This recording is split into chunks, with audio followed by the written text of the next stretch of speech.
작은 소도시에서 남장로교 선교부의 새로운 선교 토전이 된 대전. 린튼 선교사에 의해 대학교가 설립되면서 이곳에는 많은 선교사들의 발걸음이 이어졌습니다. 특별히 한남대학교 안에는 린튼 선교사가 실제 생활했던 거주 공간뿐만 아니라 대학교 설립과 지역의 선교 활동을 위해 함께 헌신했던 선교사들의 흔적들을 직접 보고 느낄 수 있는 공간이 지금까지 잘 보존되어 있다고 하는데요. 그럼 그곳으로 함께 떠나가 보실까요?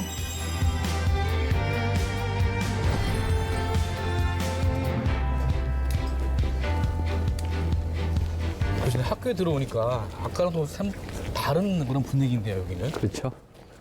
여기는 아마 이 지역이 개발되기 전의 모습일 거예요.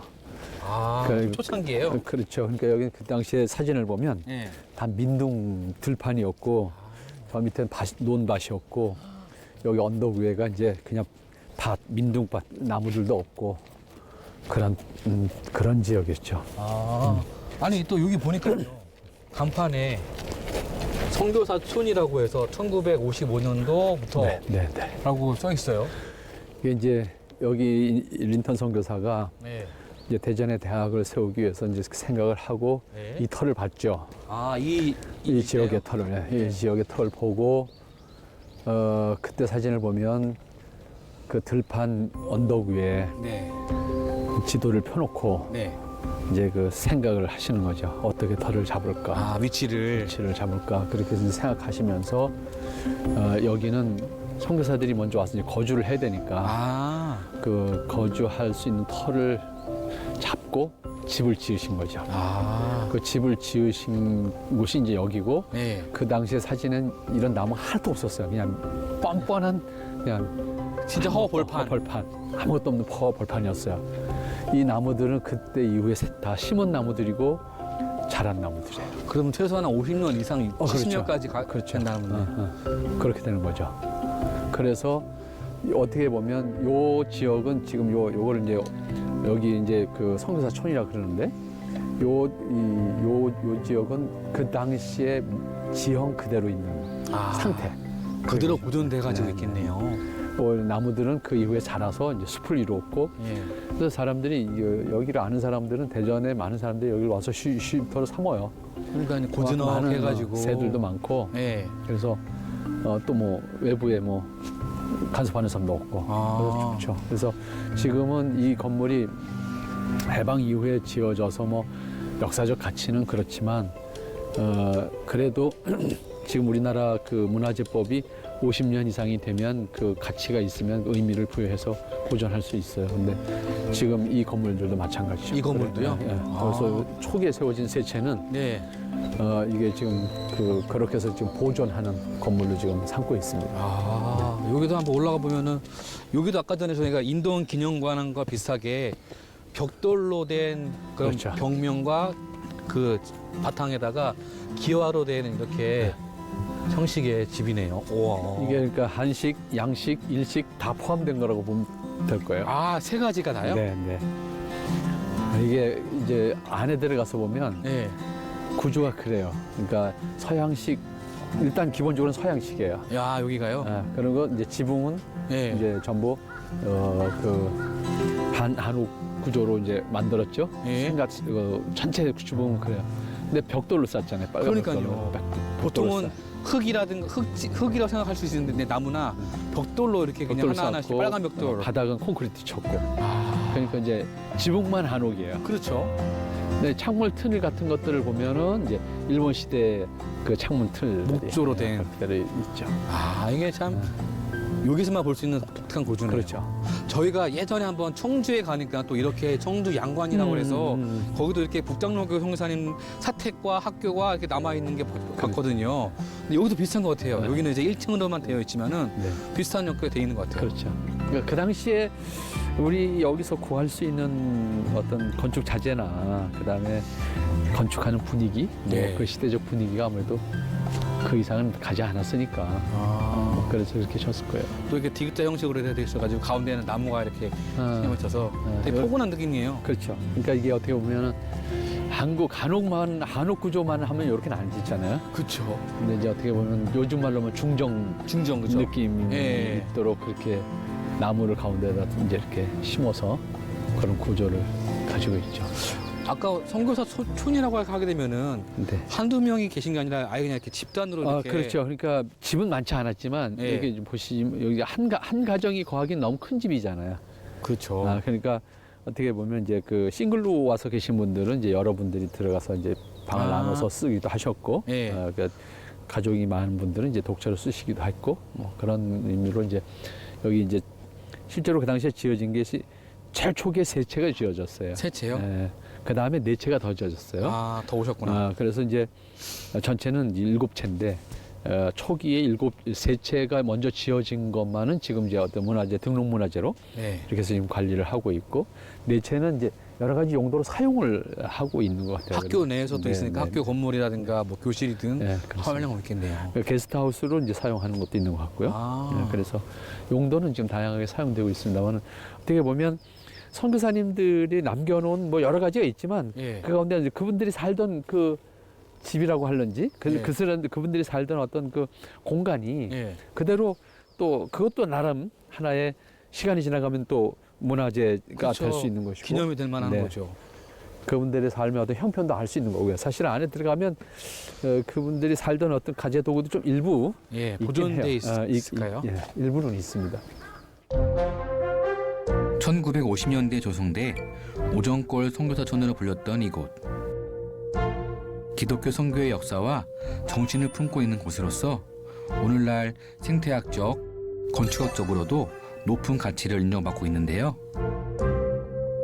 한남대의 설립위원장이자 초대 총장이었던 린튼 선교사가 생활했던 집도 아직 남아 있습니다. 그의 흔적이 가득한 인도나우스는 선교사촌 입구에 자리하고 있는데요.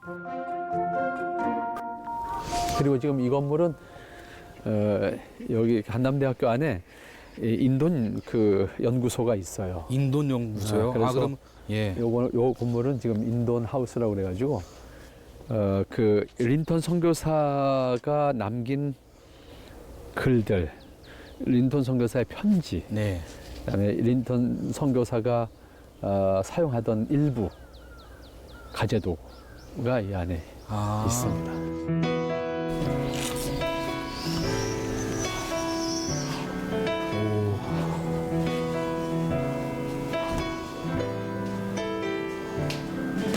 많이 바뀌었네. 아, 그 여기 이제 인돈 성교사님의 모든 자료와 사진과 집기들 그 당시 말씀하신 처럼 저 초창기 저 사진이 저거였네요. 네, 이거 이제 칼라를 입힌 건데 예.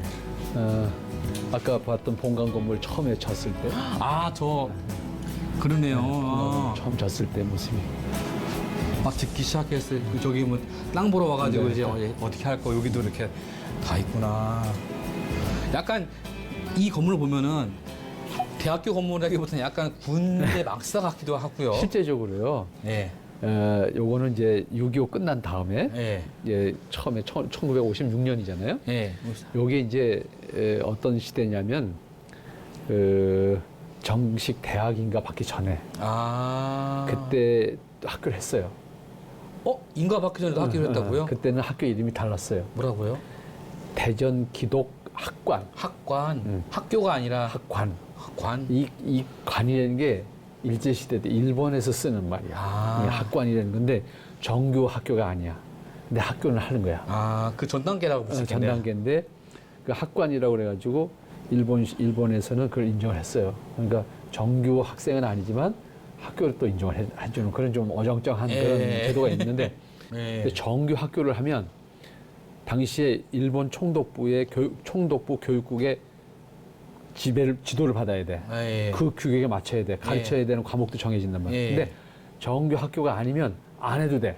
그렇죠. 내가 가르치고 싶은 것만 가르칠 수가 있는 거야. 반대로. 또 좋은 이점이 있는데요. 이점이지.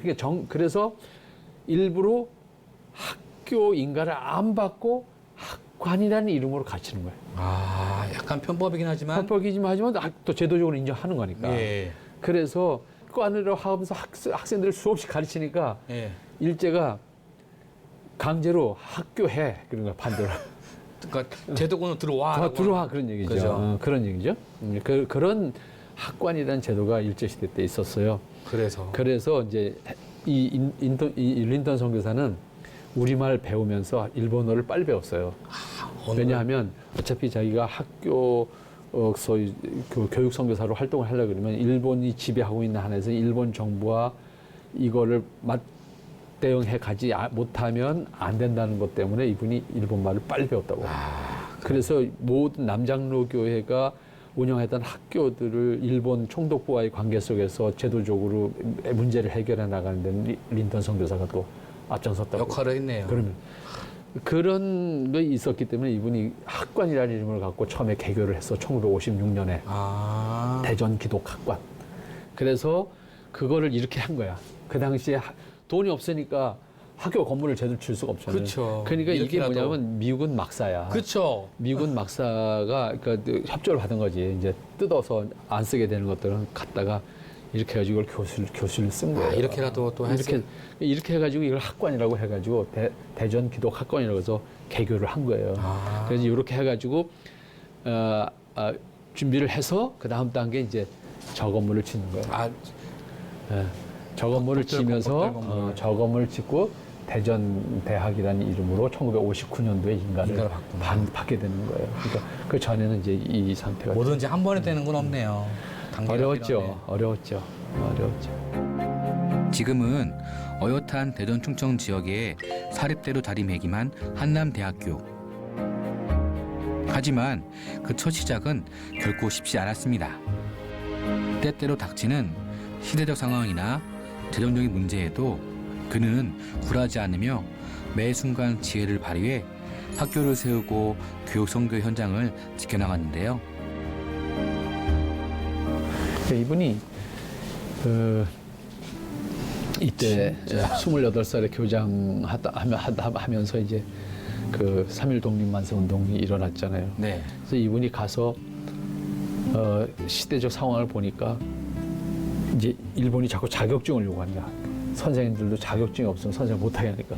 그래서 안식년을 받아서 돌아갔을 때 이분이 교육학을 가서 공부를 해. 그래가지고 교사 자격증을 갖고 자기가 직접 갖고 들어오는 거예요. 당당하게. 그래가지고 내가 교장이야 그러는 거지. 그 당시에 뭐 그런 거 갖고 교장한 거 아니니까. 그렇죠, 보통. 내가 교장이야. 그렇게 할 수 있었던 거예요. 그래서 안식년 가가지고 그 석사를 교육학을 해가지고 석사를 받아왔고 그 다음에 하다 보니까 자기가 성경을 가르치고 복음을 전해야 되겠는데 안 돼서 그러니까 그때 이분이 1930년에 가가지고 콜롬비아 신학교, 이 콜롬비아 신학교 남장로 신학교예요. 예. 이 콜롬비아 신학교에 가서 신학 공부를 해가지고 목사 한 수 받고 들어와. 그러니까 나 목사야. 그러니까 일제가 이제 덤비는 데서 나 목사야. 이렇게 된 거죠. 그래서 들어온 다음에 이 신흥학교하고 그다음에 그 기전여학교를 쭉 지키면서 전주에서 활동을 하게 됐죠. 대단하신 분이네요, 진짜. 억지로 막 이렇게 막 억지로 막 한 게 아니라 필요한 게 있으면은 대처를 했죠. 뭐 교육학에 교사 자격증이 필요하다 받아갖고 오고 목사 자격증이 필요하다 그러면 또 공부해서 또 갖고 오고. 그렇죠. 일본의 여러 가지 제약 속에서도 멈춤이 없었던 린턴 선교사의 선교 활동. 오히려 그러한 시대적 상황은 린턴 선교사를 더욱 성장시키는 좋은 원동력이 되었는데요. 그만큼 이 땅에서의 교육 선교는 린턴 선교사의 가장 큰 꿈이자 비전이 아니었나 싶습니다. 이거는 진짜 이 사진은 여기서만 볼 수 있는 것 같아요. 이게 또 재밌는 사진이야, 이 사진이. 이게 린턴 선교사예요. 이분이요? 이게 이 볼링이라고 그러는데 볼링이라고 하는 사람이에요. 볼링 선교사님? 볼링 선교사인데 이게 그러니까 누구냐면 레놀드 아들이에요. 이분 그래요? 친구야. 참, 야 재밌네. 그래서 레놀드 아들이 스포츠를 좋아했어. 사냥을 좋아하고.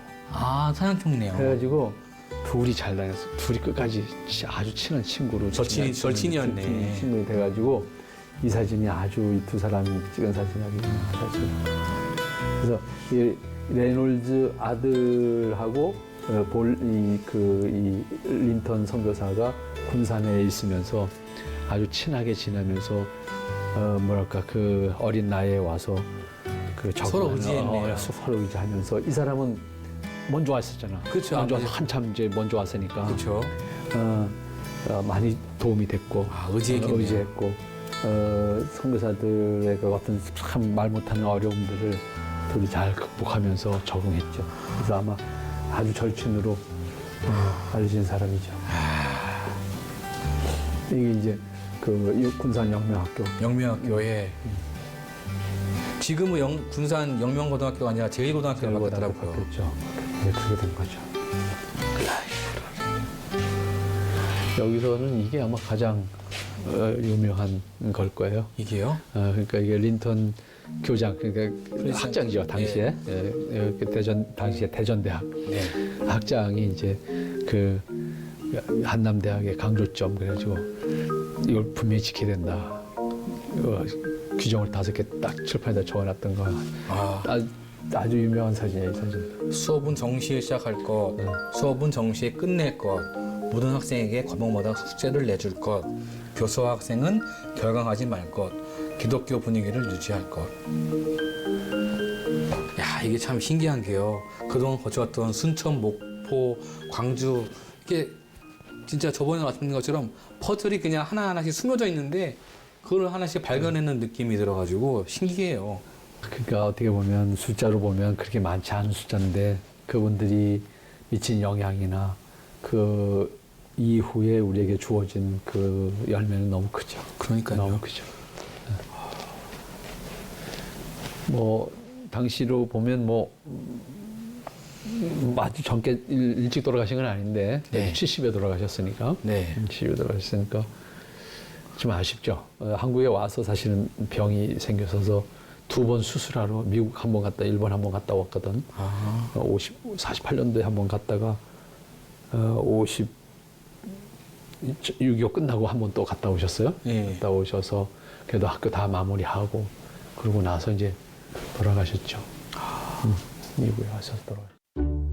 1912년 21살에 최연소 선교사로 이 땅에 찾아와 이 나라와 일생을 함께했던 린턴 선교사.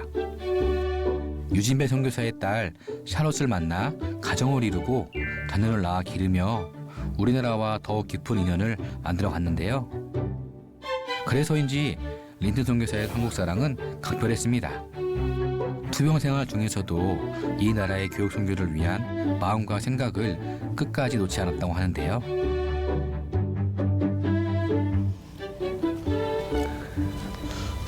근데 교수님, 사실 대학교가 어떤 한 분에 의해서만 이게 할 수 있는 그런 사역이 또 아니잖아요. 그렇죠. 이 한남대학교도 이렇게 임동 선교사님이 시작하셨지만은 또 그 주위에서 같이 협력하고 도왔던 선교사님들이 분명히 있을 것 같아요. 그래도 뭐 사실 뭐 지금까지 이렇게 이름이 이렇게 많이 입에서 이렇게 전달되지는 않지만 네, 남장로교 선교부가 이제 해방 이후에 다시 돌아와서 네, 전주를 중심으로 해서 활동을 하면서 네, 이 린턴 선교사가 여기에 그 집중하기를 원했고 네. 또 이걸 굉장히 중요한 사업으로 결정한 다음에 네. 뭐 이쪽 선교부 이쪽으로 이제 선교부의 어떤 영향력을 집중시켰죠. 그러니까 주변에 사실은 여러 선교사들이 협력을 했다고 봐야 되고 그렇죠. 또 협력하는 과정 속에서 사실은 많은 분들이 와서 함께 살았죠.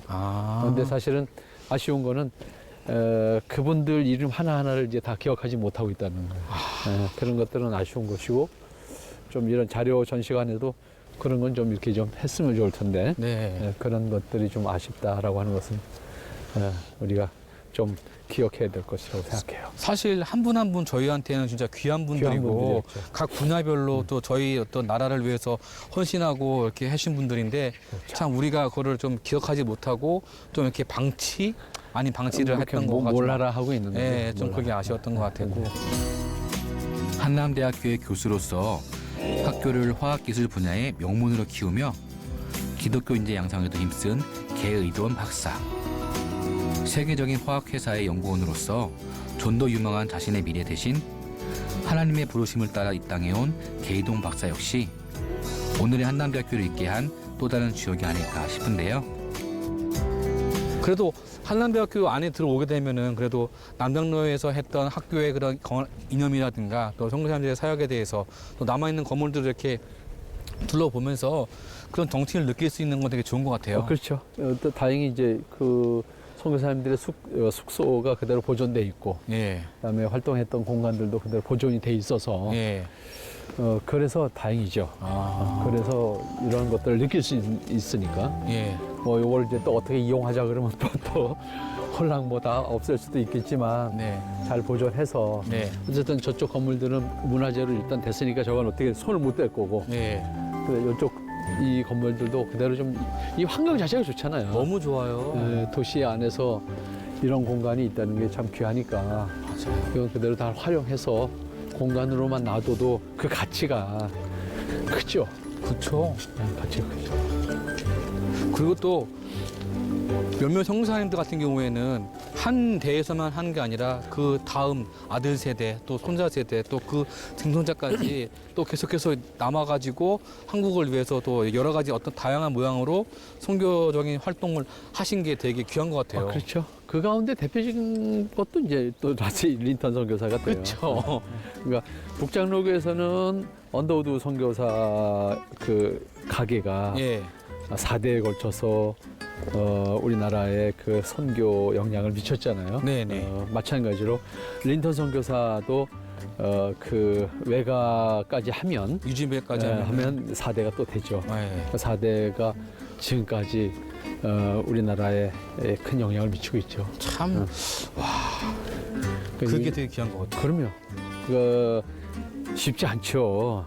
당대 그 다음 2대까지만 해도 굉장한 건데 그 4대가 이 한 나라의 그 흥망성쇠를 다 보면서 그렇죠. 그걸 또 같이 체험하면서 이 나라를 위해서 그렇게 섬긴다는 것이 쉽지 않죠. 어떻게 보면 유진배 선교사님부터 시작한다면은 인턴 선교사님, 네. 그다음 인유 선교사님, 네. 그리고 우리가 잘 알고 있는 또 인유한 박사님처럼 네. 거의 그러면 한 1900년대 초부터 해서 지금 2023년이니까 거의 100년이 넘는 100년 넘죠. 넘죠? 100년. 120년 가까이 한다면은 네. 그것도 대단하신 것 같아요. 그렇죠. 1895년 내한한 유진배 선교사를 시작으로 그의 사이로 선교의 대를 이어간 린튼 선교사, 그리고 그의 아들인 휴 린튼 선교사와 또 그의 아들인 인세방과 인유원 박사까지 4대를 거친 한국 사랑은 정말 놀랍습니다. 사실 이렇게만 보면은 어느 미국의 네, 진짜 한적한 그런 별장 같은 느낌 들고 그렇죠. 이런 공간 자체가 네. 도시에서 참 귀하죠. 그 여기 오시는 분들도 보니까 여기 왔다 갔다 이렇게 산책도 많이 하시는데 단순히 이곳이 그냥 이렇게 오래된 건물이 아니라 이곳이 선교사들이 살았던 곳이고 선교사들이 사역했던 현장이었다는 것에 대해서도 좀 알고 또 우리도 그런 거에 대해서 좀 더 공부하고 오면은 더 좋을 것 같아요. 그러게요. 근데 조금 아쉬운 거는 이왕 그렇게 한다 그러면 좀 이 건물마다 네.